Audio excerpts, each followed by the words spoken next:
Thank you, Mr. Chairman. To our Prime Ministerial candidate, Sheila Holden, and our Presidential candidate, Mr. Cameron Ramkissoon, and to you beautiful people here this evening, our focus this evening as we come to you is to let you know the conditions of this country. And you have heard so many times through NCM with one of the presidential advisors, a man with a PhD, Jafar Ali, and the regional chairman, Zulfikar, with all the blatant lies that they come with your tax money on NCM and to bring you the lies of the PPP party, this government. Only yesterday, 4 truckloads of sugar workers from Skelton was at Port Morant. For 2 days, they worked for 5 tons of cane, each worker. And there was no truck to bring them back home. And I was there with them yesterday.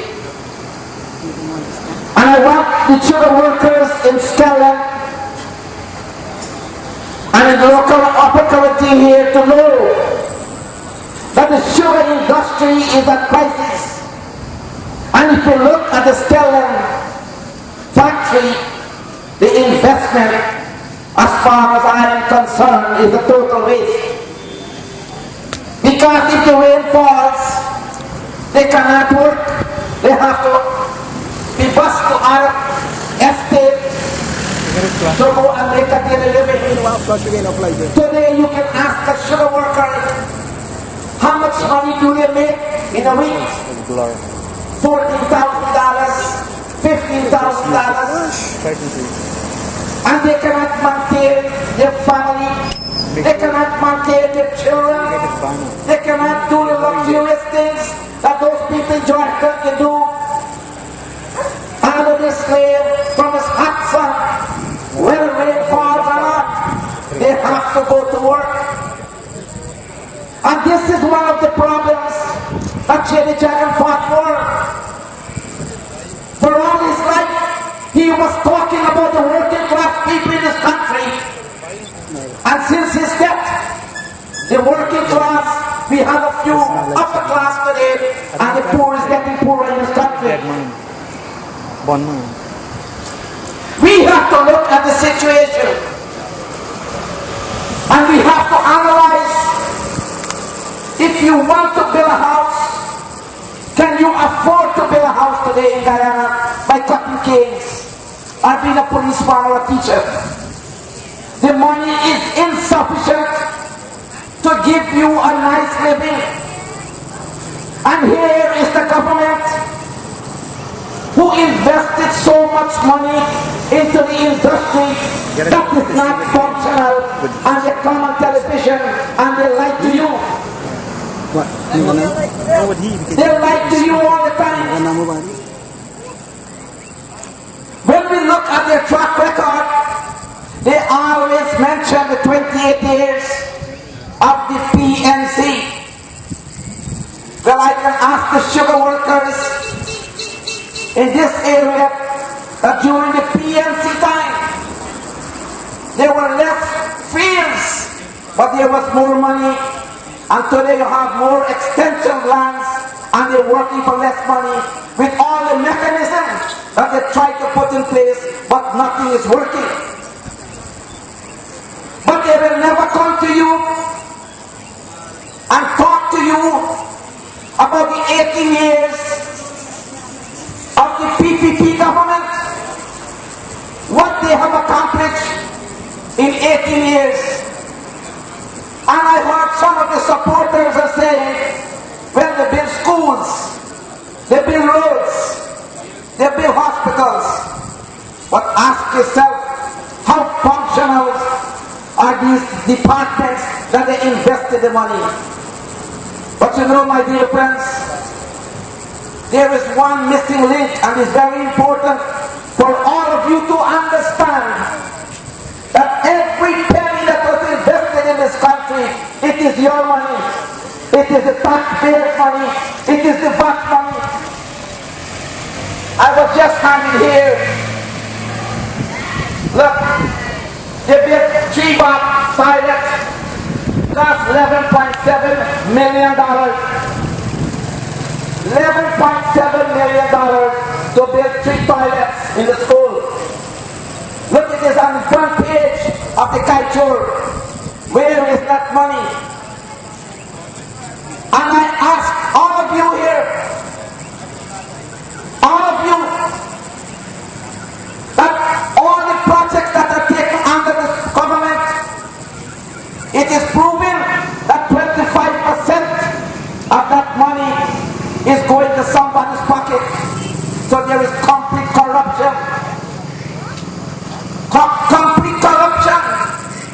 And yet we digest that and we say they're making progress.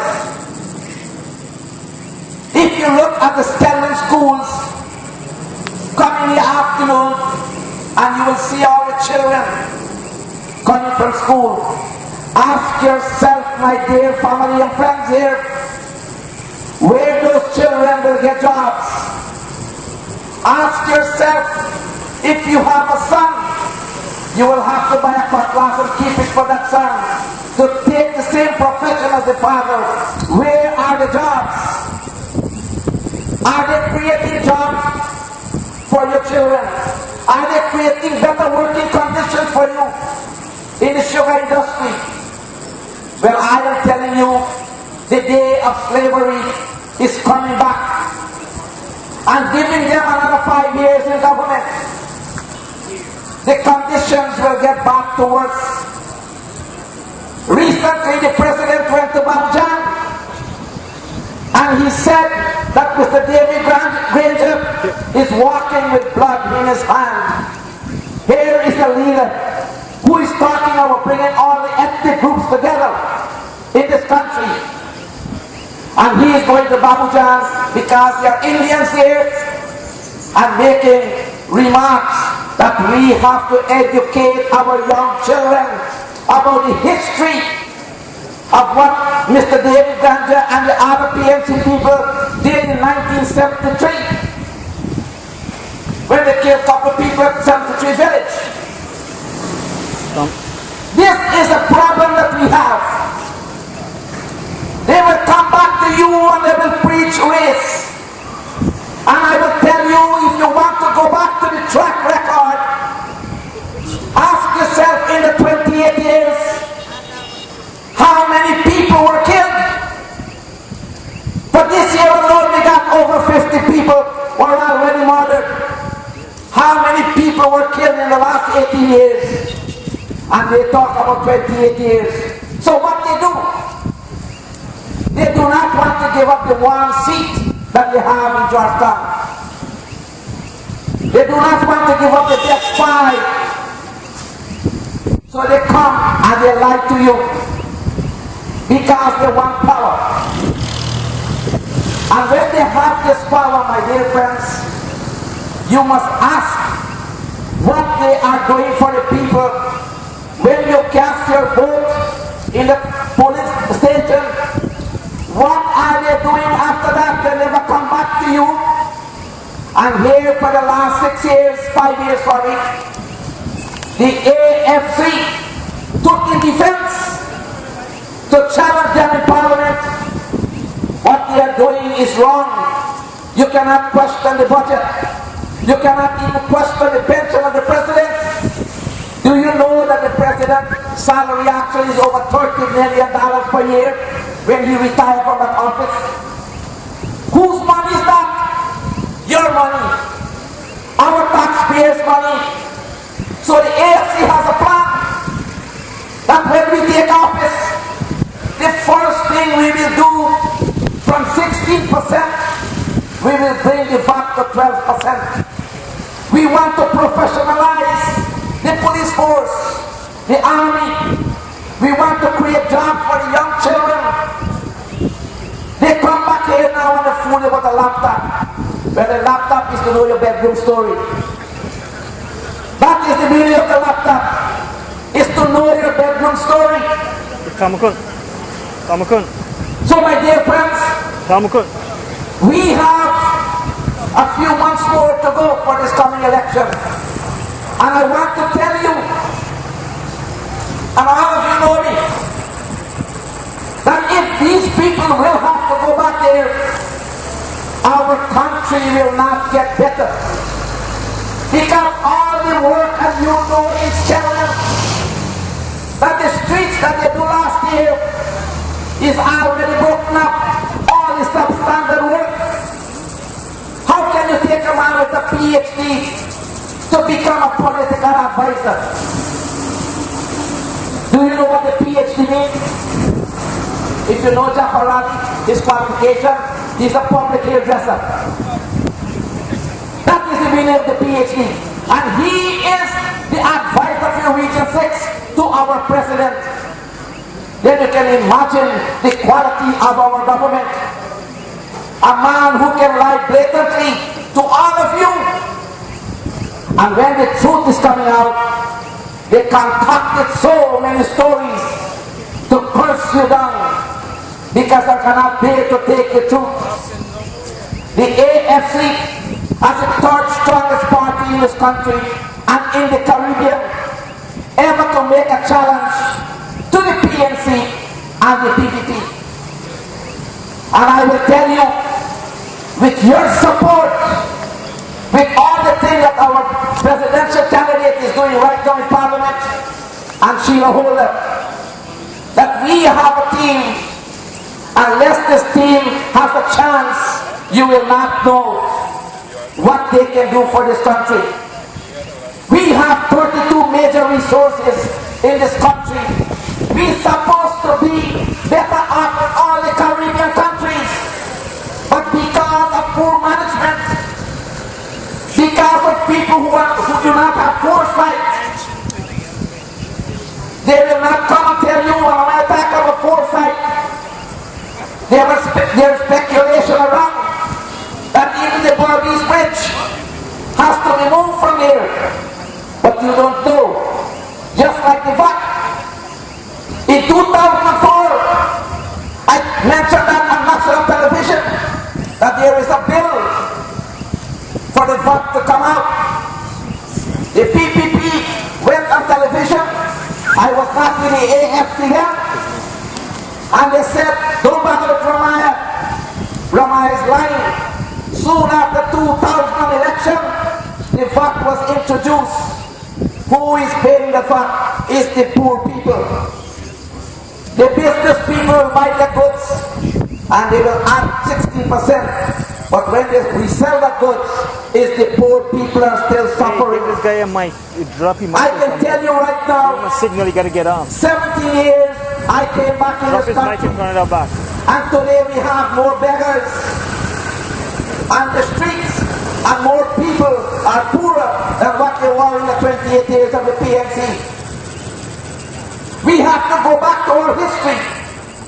But if we have to be reminded of the 28 years, I will tell you they will come to Skelton. Ask them what they have done in 18 years, the past 18 years. What accomplishment they have done, and with whose money, and where that money is, and how much money they have in their pocket. God. This is the question. There is no transparency in this government, and if you only question them, you know where they will put you.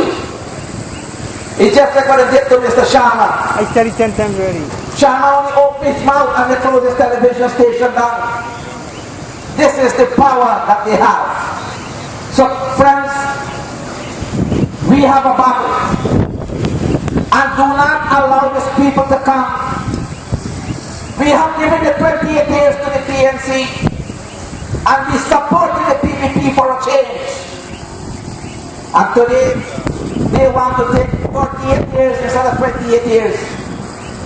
And that is one of the reasons that we should give Cameron Ramjatan a chance. Because he was the first person to challenge the whole army of the PPP.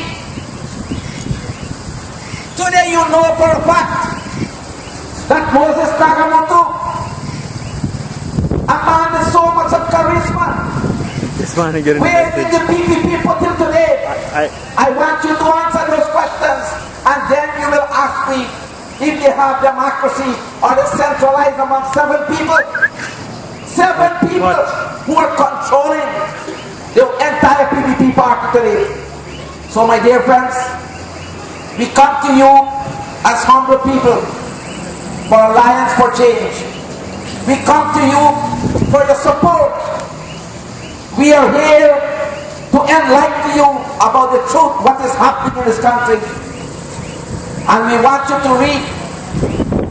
The newspaper is the key that we are promoting. And if you find anything that is wrong, we will like to have your comments. Unless you're giving us a chance, as the previous speaker said, we never had a chance, so we are not lying.